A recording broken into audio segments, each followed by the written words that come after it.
আরামবাগবাসীর বহুদিনের স্বপ্ন ছিল আরামবাগের মেডিকেল কলেজ করে দেয়া হোক।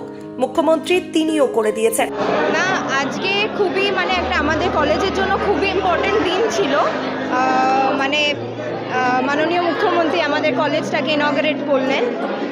তো ওভারঅল খুবই ভালো এক্সপিরিয়েন্স ছিল। অনেক কিছু জানতে পারলাম, আরও কিছু প্রকল্পের কথা জানতে পারলাম যেগুলো নতুন করে করা হয়েছে। তো overall it was a nice experience.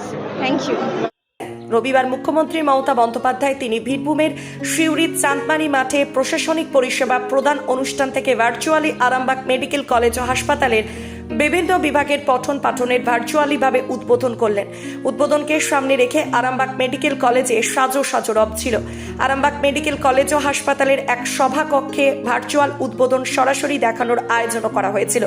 উপস্থিত ছিলেন রাজ্যের মন্ত্রী স্নেহাশিস চক্রবর্তী, জেলা শাসক মুক্তা আর্য, আরামবাগ সাংসদ অপরূপা পোদ্দার, আরামবাগ মহকুমার শাসক সুভাষিনী ই, পৌরসভা chairman Samir Bhandari, medical college ও হাসপাতালের অধ্যক্ষ doctor Rama Prasad Roy, vice principal Indra Dutta, Hooghly জেলা পরিষদের সহ সভাধিপতি কৃষ্ণচন্দ্র সাঁতরা, প্রাক্তন চেয়ারম্যান স্বপন নন্দী সহ অন্যান্য প্রশাসনিক আধিকারিক সহ অন্যান্যরা।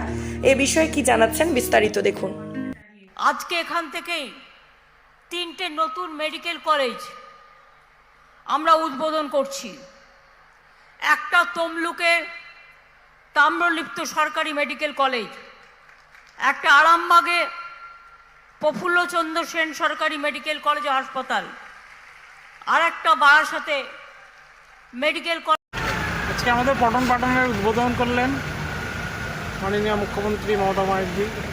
একটি দূর থেকে উনি সিউড়ির একটি জনসভা থেকে অনলাইনে, এবং আমাদের এই অনুষ্ঠানটি গ্রেস করার জন্য আমাদের পশ্চিমবঙ্গের ট্রান্সপোর্ট মিনিস্টার, পরিবহন মন্ত্রী স্নেহাশিস চক্রবর্তী যেমন উপস্থিত ছিলেন হুগলি জেলার ডিএম, আমার আরামবাগের এসডিও এবং জনপ্রতিনিধিদের মধ্যে আমাদের আরকেএসের চেয়ারম্যান, মিউনিসিপ্যালিটির চেয়ারম্যান এবং সর্বোপরি আমাদের সমস্ত স্টুডেন্ট যারা পড়াশোনা করছেন এমবিবিএস, যেটা হুগলিবাসীর পক্ষে একটা বিরাট গর্বের ব্যাপার।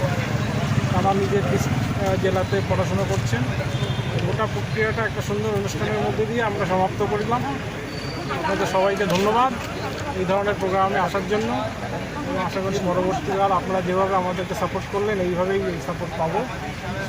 ধন্যবাদ স্যার। আজকে কি মেডিকেল কলেজের উদ্বোধন না পঠন পাঠন? একটা পঠন পাঠন কোর্সের উদ্বোধন হলো। Thank you sir. সর্বজন সেটা মমতা ব্যানার্জি আরামবাগের জন্য যে মেডিকেল কলেজ করে দিয়েছে জন্য কৃতজ্ঞতা জানাই। এবং শুধু আমরা নয়, আপনারাও সকলে সহযোগিতা করেছিলেন, দাবি রেখেছিলেন, যার জন্য দাবি দিদির কানে পৌঁছেছিল। উনি এখানে মেডিকেল কলেজ করে দিয়েছেন। আমরা সৌভাগ্যবান যে আমরা মেডিকেল কলেজ পেয়েছি আপনাদের সহযোগিতা, আপনাদের আন্তরিকতা। কারণ 2011 সালে যদি পরিবর্তন না আনতেন তাহলে আজকে আরামবাগবাসী মেডিকেল কলেজ দেখতে কিনা সন্দেহ আছে। এর জন্য আমি আরামবাগবাসীকে অভিনন্দন জানাবো, ধন্যবাদ জানাবো, কৃতজ্ঞতা জানাবো। কারণ দিদি একটা কথাই বলেছিলেন, বদলা নয় বদল চাই। তিনি 2011 সালে দায়িত্ব নেবার পর কীভাবে বদল করছেন আপনি তো বুঝতে পারলেন বিভিন্ন অনুষ্ঠানে। আরামবাগ মতিলাল টেলিশপ ও স্যামসাং সার্ভিস সেন্টার, অনলাইন বা যে কোনো দোকানের থেকে সস্তা। আপনাদের সকলের প্রিয় মতিলাল মোবাইল, তাই আজই আসুন। পুরানো মোবাইল সারানোর চেয়ে বেশি দামে এক্সচেঞ্জ, 0% ইন্টারেস্টে, 0 ডাউন পেমেন্ট, 0 কস্টে মোবাইল ফাইন্যান্সের সুবিধা। আমাদের ঠিকানা পুরাতন বাজার, আরামবাগ হেডপোস্ট অফিসের বিপরীতে, আরামবাগ, হুগলি। আমাদের যোগাযোগ নাম্বার 7001304430।